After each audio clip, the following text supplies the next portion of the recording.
Petugas kepolisian Polsek Tanjung Duren menangkap 2 orang perekam dan penyebar berita bohong tentang corona. Keduanya ditangkap tidak jauh dari lokasi perekaman video seorang petugas keamanan yang dikatakan terserang COVID-19 Kamis siang. Assalamualaikum warahmatullahi wabarakatuh. Pemirsa TV One dimanapun berada, kita ucapkan syukur pada Allah. Alhamdulillah. Bersolawat kepada Rasulullah. Allahumma salli ala sayyidina Muhammad wa ala ali sayyidina Muhammad. Kita sampai pada pembahasan pesan untuk semua pendusta. Ada seorang laki-laki duduk, lalu kemudian dia melihat ke sekelilingnya. Dia lihat ada semut-semut yang berkeliaran, tapi ada seekor semut sedang membawa kaki belalang. Semut itu membawa kaki belalang, dia amati terus. Tapi nampaknya kaki belalang ini terlalu berat untuk ditarik oleh seekor semut. Akhirnya semut itu berhenti dan dia pergi.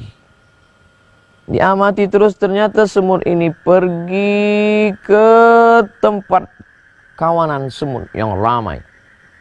Lalu kemudian semut-semut ini ramai datang untuk mendapatkan kaki belalang. Ke tempat kaki belalang semula. Tapi begitu semut ini akan sampai ke tempat kaki belalang, maka manusia yang iseng ini mengalihkan, memindahkan kaki belalang itu ke tempat lain. Tapi semut ini tetap mengejar. Seekor semut yang menemukan kaki belalang pertama kali, menemukan tempat di mana letak kaki belalang itu disembunyikan. Lalu kemudian dia kembali memberitahukan kepada kawanan semut di mana letak kaki belalang itu berada. Dan mereka kembali datang beramai-ramai mendekati kaki belalang itu, posisi letak kaki belalang itu. Tapi apa yang terjadi? Makhluk Allah, manusia satu ini kembali mengalihkan kaki belalang itu ke tempat lain. Sampai akhirnya pada saat yang ketiga kalinya, apa yang terjadi?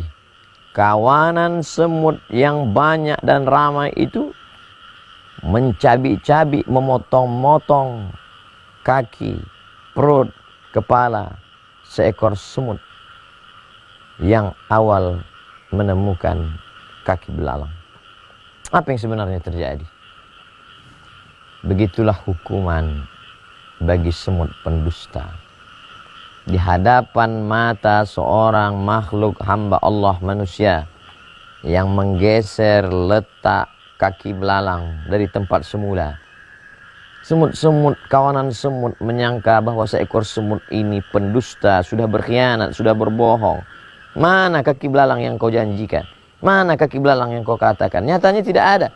Padahal sebenarnya kaki belalang itu ada, tapi sudah digeser oleh seorang makhluk hamba Allah. Begitulah ternyata hukuman bagi pendusta, pembohong, penipu dalam dunia semut. Semut yang pernah disebutkan Allah dalam Al-Quran, surat An-Naml, surat semut. Semut yang pernah dikatakan oleh Nabi Sulaiman alaihissalam menahan pasukan bala tentaranya. Ya ayyuhan namlu dukhulu masakinakum. Nabi Sulaiman alaihissalam menahan pasukan tentara. Stop wahai pasukan tentara. Ada apa wahai Nabi Sulaiman? Kami tidak melihat ada apa-apa. Aku mendengar ada panglima semut sedang berkata, wahai semut-semut, masuklah kamu ke dalam lubang-lubang tanah sarang-sarang kamu, karena pasukan Sulaiman akan lalu lewat di jalan ini. Aku khawatir mereka akan menginjak-injak sehingga kamu akan mati, pecah perutmu, patah kakimu, meletus kepalamu. Artinya apa? Ada kehidupan lain selain kehidupan kita. Pernahkah kita berpikir bagaimana kehidupan semut-semut? Oleh sebab itu ketika ada seorang sahabat menghidupkan obor nyala api ke atas sarang semut, dia senang sekali melihat semut itu lari kian kemari, pergi ke sana kemari dalam keadaan kepanasan. Nabi SAW melihat itu marah dan berkata, la yu'adzibu bin nar illa rabbun nar. Tidak ada yang boleh menyakiti dengan api kecuali dia, pemilik api, Allah Subhanahu wa ta'ala. Bahkan dalam sebuah hadis dikatakan, la yabulanna ahadukum fil juhri. Janganlah di antara kamu ada yang buang air kecil di lubang tanah. Kenapa? Karena mungkin di dalam lubang tanah itu ada semut.